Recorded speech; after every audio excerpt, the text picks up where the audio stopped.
Hi, my name is Miranda Martin, and I'm going to be discussing the impact Comenius had on education.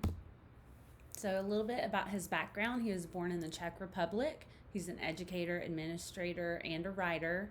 He lived during the 30 Years' War. He was an ordained minister in the Unity of the Brethren.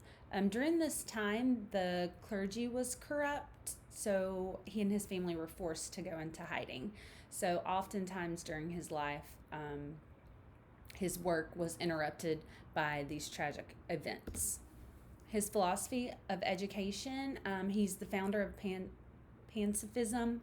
And so this is the idea that people are made knowledgeable about the world. They are able to judge the various events for themselves, the things that are going on, and make good decisions. He believed in a holistic education, so mind, body, and spirit. He thought that knowledge is best attained through our senses and about real objects. So he did not agree with memorization learning. He was more for hands-on activities. He thought instruction should be based on the child's developmental stage, and then the learning experience will be gratifying. Children should not be forced to learn before they're ready. He also thought that scripture enriched learning, but he also valued secular literature. He wanted to integrate academics into the religious-based curriculum, and a lot of people opposed that because they thought we were going against God when we started integrating science and other subjects. But he believed that knowledge brings people closer to God because God created everything, including knowledge. He thought piety should be modeled for children. So piety is living a life that is consumed by Christ, everything that you do. And he also thought lessons in morality should be modeled and practiced for children. He thought that improving the education system would benefit society.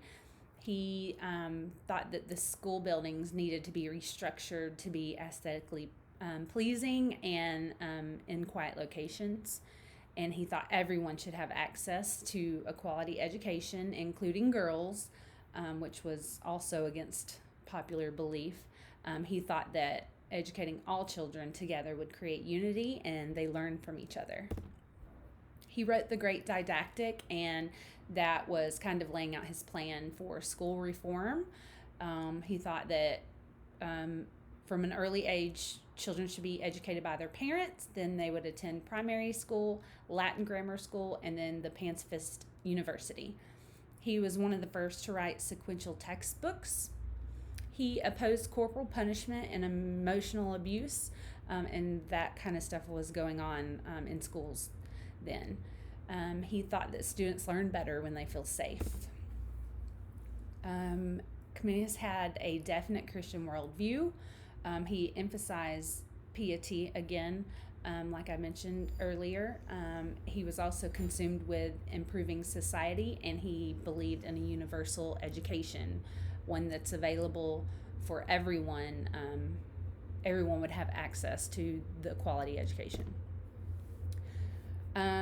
Thinking about other educational thinkers compared to him, Rousseau believed that females should receive a different type of education than males, that their education should target skills for raising children and taking care of their husband. Rousseau and Comenius did agree that children should learn by doing and through nature. So Comenius was chosen because of his commitment to Christ. He lived what he preached, and I did find that he has definitely left a positive impact on education. And that is all. I do have my references where I gathered the information. And that is it. Thanks.